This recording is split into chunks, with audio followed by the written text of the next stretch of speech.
All right, so this week in Pax Day, we had a patch day again, this time fixing a lot of the major problems that were introduced with verse 3. We also got a pretty cool little lore snippet slash song challenge, as well as a audio Q&A. So we're going to go over all of that and a little bit more. So hello and welcome back, all of you amazingly professional consumers of Pax Day and Pax Day related content out there. I'm Altari, the professional gamer, and this is another episode of the Pax Friday Review, the show where we talk about all the fun, interesting, new, and exciting information that has come out for Pax Day over the last week. Like I said, this week, we got some pretty extensive patch notes for a lot of fixes coming in to the early verse 3 bugs that have been identified. This was a huge, extensive change with a lot of important things coming with it. So we are going to start off by going over to Pax Dei's official Discord and taking apart these patch notes, and then we will head over to playpaxday.com to cover some of the other content. As always, I would like to extend a special thanks to all of our channel members who are monetarily supporting our channel. Thank you so much for your support. And if you do end up liking this video, please do consider liking it and subscribing so that you can get notified whenever we come out with new Pax Day related content, and share this video with any of your friends who might be interested in learning more or coming back to, for that matter, Pax Day. All right, I will see you over on the official Discord. All right, so here we are on the official Discord, and we got a new patch on 6.18, and this patch was addressing a lot of the initial bugs that were identified with verse 3, and we're just going to go and break through all of those so that everyone knows what happened on patch day this week. So first and foremost, for combat XP, there is a massive change that happened. Before, we only needed a couple thousand XP in order to level ourselves up, but mobs were only giving anywhere between 20 to 40 XP. That has been completely changed and rescaled. Now you're going to be needing tens of thousands of XP, but enemies are individually going to be getting anywhere at a minimum of 100 XP. And then there's also going to be a difference or a modifier with how much XP you get based on the number of friendlies that you have with you in your party. So it actually is going to always benefit you as a player to be partying up in terms of efficiency. There is a optimum point where you are going to be earning the most multiplication factor for your party XP, but then there's also a division that is occurring where when you kill an enemy, the XP that you get is getting divided across many different players instead of just one player as well. So you're getting more because of a multiplication factor, but then you're also getting less because it's divided across all of your group members. So the more group members you have, the higher that factor is, but also the lower it is because you're dividing by the total number of players in your party. So there is an optimum number depending on the mob that you're going after. I think it's probably around 3 to 4 players is the most efficient in terms of where you're not losing XP because you have more people in your party than you should, and you're still getting the bonus XP based on having been in a team. So you can see here, XP earned when in parties has been tuned, so enemies intended for soloing now distribute XP across the party in a manner where the total XP by the party is the same as if you are soloing the enemy. So it is making it so soloable content is more efficient to do soloable. Meanwhile, enemies intended for parties now give increasing amounts of total XP based on your party size, up to a 3.3 factor on their base XP for a party of 6. So if you have a maximum number of people in your party, you're going to be getting 3.3 times the XP for those mobs. However, those mobs are also it's still getting divided or separated based on the total number of players being 6 instead of being a lower number. They also fixed a couple of bugs related to some enemies giving 0 XP, and also giving more XP than they really should have been. So a lot of changes have been made there. In addition to that, XP gained from hard to kill enemies has also been increased relative to their easier to kill counterparts. So the XP requirements to level have also been adjusted, meaning before it was like a couple thousand, now you need like 10,000, 20,000, 30,000. It is kind of on par now with the crafting skills and disciplines in terms of their needs. In addition to that, on the combat section here, we also have some spell and weapon fixes and changes. So bows damage have been increased, and arrows also will provide better precision, so accuracy, or what the variation is around your target reticle, and then also additional damage based on the type of arrow that you're using. And it was also, the damage has been increased throughout the entire item power range. So the higher your item power is, the more damage you're also going to do. It's not just increasing the base, but it's also increasing the range of damage that you'll be able to do based on your item power. And then bow handling and draw speeds have been also increased with a higher item power as well. They also fixed an issue that caused Aura of Life spell to cause lingering particle effects and performance drops. Now, an interesting thing here, which I believe Mainframe is still aware of, is Aura of Life is still causing people to have like memory leaks or really, really bad lag. So they might have fixed one thing, but it still seems as though that problem still persists. So if you are using Aura of Life, just be wary that it might have a negative effect on yours or your friend's gameplay experience. And then also Breath of Joy 1 and 2, Surging Stride and Sprinting Stride, now do not interrupt auto running once you activate them. So if you're pressing Y by default, you'll continue to run forward. If you use the sprint ability or the control ability for your movement, and you're not going to go exit your auto run when you do so. Quiet Stand and Sanctified Stance now handle their cooldowns properly, which are consistent with the item slot that they're in. Now they also correctly forces the other one on cooldown when attempted to overlap their activations. So again, these are just kind of fixing a lot of the things that were intended but just weren't there for the actual verse 3 release. Divine Intervention, applying both the less than 40% heal and the normal heal when it was applied. Divine Shield now will only reflect damage up to a maximum amount. In other words, you will not be able to take that boss mob who is doing a lot more damage to you and then reflect all of that damage directly back to them to like one-shot them or do a lot of damage there. It goes up to a certain point. So once you reach that threshold, it's not going to go there, and it only is going to apply once during that spell's specific timer. And then also for great swords, the guard breaker ability is now also, the guard breaker ability is the one where if someone's blocking and you hit them with it, then it puts them into a stun. It now will actually do that in PvP. We had a video of that probably is in the intro to this particular Pax FriDEI, where you can see that actually happened in the PvP as well. Kill Mark is also now going to correctly grant the person movement speed bonuses when the target is killed.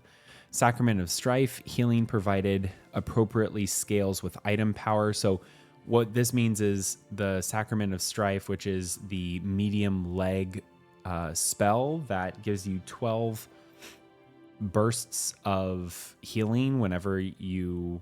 It's not 12 bursts at a time, but you get 12 charges, and every time you hit an enemy or deal non-damage over time damage, then one of those ticks goes down. You go from 12 to 11, for example, and then you get healed. So that is also now scaling with item power. So it's getting better as you get better versions of that particular piece. They also fixed issues with status effects not being removed with cleanse or revoke.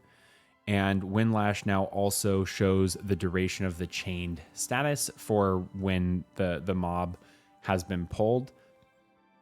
They also fixed an issue with Jester's Flask spell disappearing when throwing at other characters.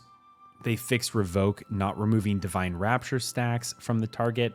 So this is an important one for PvP because when you're fighting a greatsword user, the best way to stunt them is to have someone or to have Revoke yourself and strip those Divine Rapture stacks off of them so that they can't charge it up and then do a super large damage burst on you by removing them. And then they also fixed all non-damaging spell projectiles doing damage based on the wieldable damage. Cool. So that is pretty much it for combat XP and combat related things. But then we break into gathering. So hold to interact resources gathering will now correctly re-equip your offhand wieldables upon completion. So after you finish doing the task, like mining, for example, you put your pickaxe away, you pull out your weapons. Resource nodes hardness value now matches the tool tier required to gather it. So the 0 to 4 as opposed to hardness 3 and you need a wrought iron axe or an iron pickaxe or something like that to take it out. And then they also have scaled the damage progression and rebalanced it a lot. So for those of you who are out there trying to gather granite, it was taken like 63 hits to clear one granite node. That was not intentional, and they changed it and fixed it. And now you should be able to get granite way more efficiently, so you don't have to waste nearly as much time to get all of those nice new granite foundation pieces that are available at level 39 in carpentry. And then also skinning hardness of wolves has been increased, and skinning health was rebalanced for all skinnable animals as well. So it seems like it does take a little while to harvest those, and it unfortunately is kind of a little disruptive when we're inside dungeons and people are needing to loot that because you kind of get stuck while you're waiting for them to carry on. And while mobs spawn a little bit faster now in the dungeons too, we've learned. For audio, they fixed a couple of things with water wells being too loud, polished some things up, and then they also fixed an issue with Tempest Command not playing its chain sound when the enemies were bound. Then there were some pretty extensive fixes when it came to crafting. The recipe list will refresh when you level up now. When you gain a profession level while crafting and you unlock new recipes, the recipes list will now automatically refresh and you will no longer need to manually reopen things. So if you're going through it, you level up in the mid process, then you can cancel it, and without having to leave the crafter and come back, you'll be able to just go and get access to it again. Gear should now take 9 to 12 rolls to craft based on recipe complexity, down from a whopping 21 roll AFK coffee break. So that is definitely beneficial. It's going to save a little bit of time there, approximately being cut in a little bit less than half. So that is nice there. And then also, once you fully master something, these crafts should only require you to roll 3 to 4 times. When they're talking about rolling, they're talking about the blue bar progressing as you are crafting, instead of it having to process like 21 times. Once it's mastered, you're going to know really quickly whether or not you have successfully crafted it or not. It's only going to tick 4 times instead of 9 to 12 or 21 like how it used to be. Other non-gear recipes should also be slightly faster as well. So they improved the amount of time that it takes to actually craft stuff. They also fixed and modified some recipe unlock progression. Many of the crafting stations, particularly processing crafters, previously had unclear progression paths that often left us confused or blocked. It wasn't always obvious what each station was for or how to progress the associated profession, largely due to missing or hidden recipes. This is something that I believe a YouTuber should probably make a guide on. This is definitely something that I'd be interested to see if you all would want to see on the channel, and I'd be glad to put it together. The reason why I haven't done it yet is actually mostly because things are still changing so much. I'm kind of waiting as we get closer to release and things are more locked down to make more of that evergreen type of content where you can keep coming back to it and referencing stuff. But if that's something that you all are interested in now, let me know in the comments down below, and I will get to work on coming up with some guides for that. So in addition to that, they did make recipe progression more transparent. So more recipes are now unlocked by default, and key recipes that were previously being gated behind some item will now unlock through skill progression instead. So when you tier up or you get a new level in your skill, you're going to at least see it rather than having to go and discover it and then go from there. I do like the fact that in Pax Dei you have to go and discover things, and something that's actually been really cool is the Pax Dei wiki has not been fully updated yet. So you can see the names of the things, but you don't know the locations or what the actual spell is that the new piece of armor has. I do like that you have to go and record these things and discover them and have that knowledge, and you can choose to share that knowledge with other players or hoard it to yourself or your clan for your own benefit. But either way, I do like having to discover it. Where I don't like it is where when a player is trying to level up, they don't actually know what the next step is, or if there is a next step, because it's not unlocked in their recipe list and they can't see it. So this is definitely something that is a much needed improvement for crafting progression. And also more crafting stations are being unlocked by default as well. Furnace parts, many of you reported. So many of us were reporting that the recipe for furnace parts were not able to be found. So now you can find it in the basic forge like you're supposed to be able to see it. The steel anvil and other intended items, quite a few accidentally made it back and they weren't supposed to be there. They were forgotten, and a lot of these were either depreciated items or placeholder items that may or may not be part of future content releases. They've now been properly removed. For example, the steel anvil. Nightshade fruit. So it has been changed to nightshade fruit. It was accidentally named deadly nightshade fruit as the requirement. It is no longer the requirement for the tier 2 alchemy workbench. So now people can craft the tier 2 alchemy workbench. This is great news. People can start making more potions, specifically spirit potions, which I think are going to be part of the new meta coming up, so that all players will be able to continue to use their skills at a level that they're able. I mean, gosh, there's some crazy DPS builds right now that I'm seeing that the only gatekeeper is how much spirit you have, and these spirit potions are going to be really important, I think, in my opinion. And then crafting blessings at max level. When you use a profession blessing at level 40, it takes you to level 41, but it didn't effectively increase your skill beyond 40. Now it will, so it actually is making our skill higher than 40, as opposed to just saying it is. They also covered a couple of other types of issues that were popping up, just some various miscellaneous things. And one of those being the construction hammer UI, where the claim of plot to start building crafters in the German and French translations were exceeding the designated space. They also updated localization in several places. Clay now spawns in greater density around water, in addition to new spawn locations near cliffs. So clay is going to be easier to find. And reminder, it should never be difficult in a home valley to find it now, because a lot of these nodes are dynamically spawning. So you should be able to go and find them at some place. It's just you'll have to find out where that place is in your specific home valley. They're not specific to every other home valley. It's completely unique based on what's going on in that home valley specifically. Spirit regain floating text numbers are now only visible to the user, so we're not seeing a bunch of blue numbers popping up all over the place. And then they also decreased the UI size for the healing points that were being done, and that is a welcome thing. I do think that they need to figure out a better UI element for it, because it still does detract a lot from the actual fighting, and it's still hard to see exactly what's going on because there's just so many green numbers that are popping up.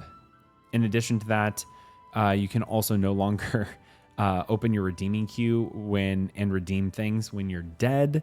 Consumables now correctly show the cooldown instead of the duration of the effect.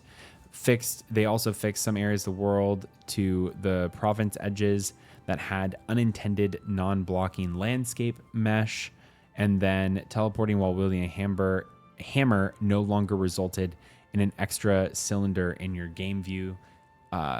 Again, mostly just some random fixes there. So that is all of the new changes that came along with this June 18th patch for verse 3. I think it's actually really welcome, all of these changes, and especially with like the granite and being able to do the right amount of damage to it has made things a lot easier. Not completely easy, but not also mind-numbingly boring and difficult. 63 times hitting a single granite node is just unbearable, and that it needed to be fixed, and it got fixed really rapidly. I was really surprised with how quick Mainframe got these updates out. It pretty much came out within a week of the patch being released. That's a really nice quick turnaround time there. So kudos to Mainframe for doing that. Now we are going to head over to playpaxday.com to talk about some lore with regards to a Redeemer song, and then also we're going to talk about some of the audio Q&A. So I will see you all over there. All right, and here we are on playpaxday.com, and really quickly I just wanted to cover this, the Redeemer song, a musical challenge. So on Saturday there is this music day that is being celebrated in Pax Day, and with it we have this new lore song called the Redeemer's Song, and you can participate in this challenge. They just want you to use the lyrics that are below, compose a version of the Redeemer's Song, and share it in the official Discord fan art channel. The best submissions are going to be featured across all of the different social channels. So here is the song, and basically what it's doing is it's covering all of the different Redeemers that have existed in Pax Day's lore.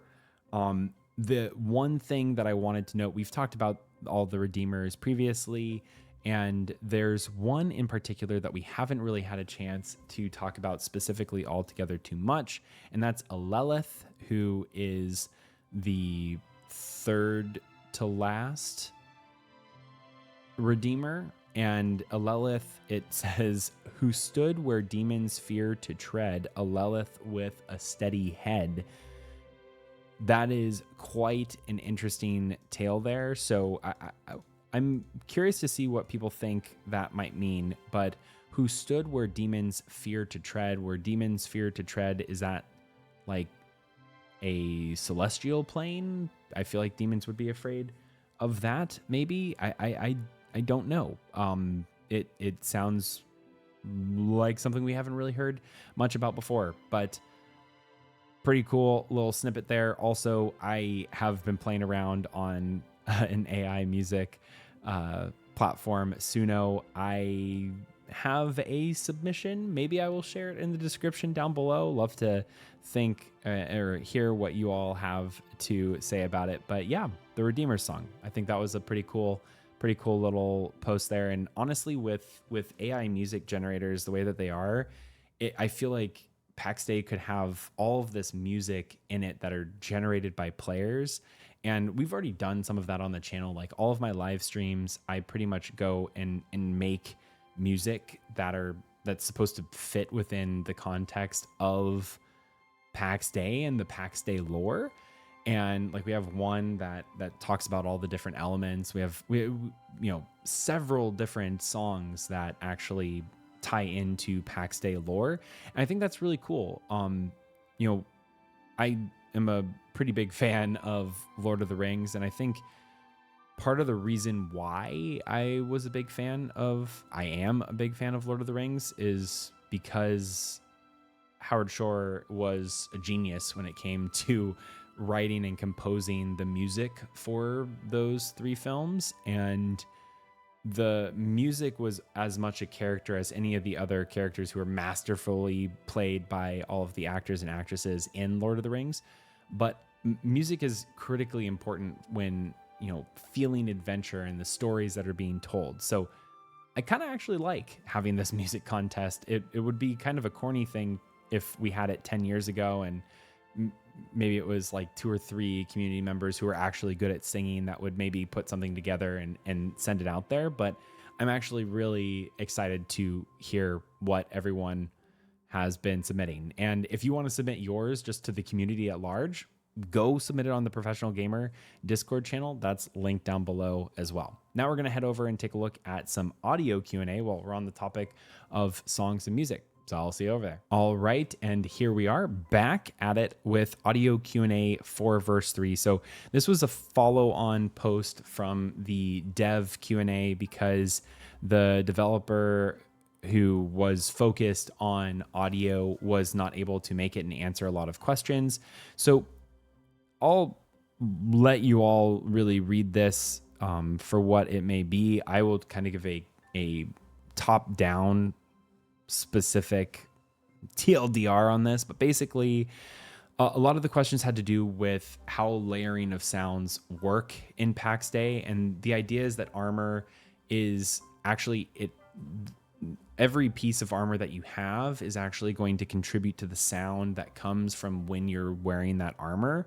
So that I thought was actually really cool. It's probably a really interesting way of mixing the sounds together to have all of that, but some pieces of armor don't have as much sound as others do. Like obviously if you're running around in chainmail, that's going to make a lot of sound, but if you're running around in a cloth tunic, then that's going to be potentially really quiet.